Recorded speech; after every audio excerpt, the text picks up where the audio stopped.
दम्भोदर्पोऽभिमानश्च क्रोधः पारुष्यमेव च अज्ञानं चाभिजातस्य पार्थ सम्पदमाशुरिम्।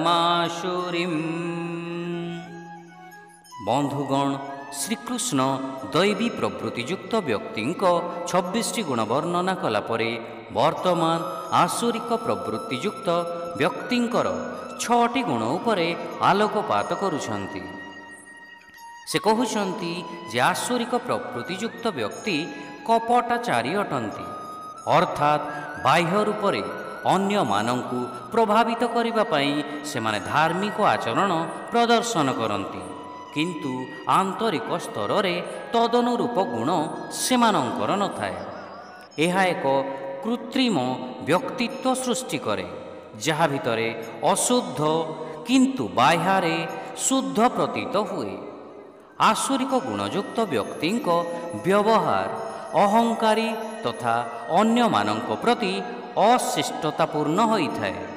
सेमाने निजर शारीरिक संपत्ति जेपरिकी धन, शिक्षा, सौंदर्य, पदवी इत्यादि को नहीं अहंकार युक्त रही थांती। जेतेबेले सेमानंकर कामना एवं लोभ पूरण हुए नहीं, सेमाने मनर नियंत्रण हराई क्रोधित होई उठंती। अन्य मानंक प्रति सेमानंकर व्यवहार निष्ठुर एवं कठोर होइथाए एवं अन्यर दुख प्रति सेमाने संवेदनशील होई नथांती। आध्यात्मिक सिद्धांत विषय रे सेमानंकर कौनसी धारणा न थाए एवं अधर्म को सेमाने धर्म भावरे ग्रहण करंती।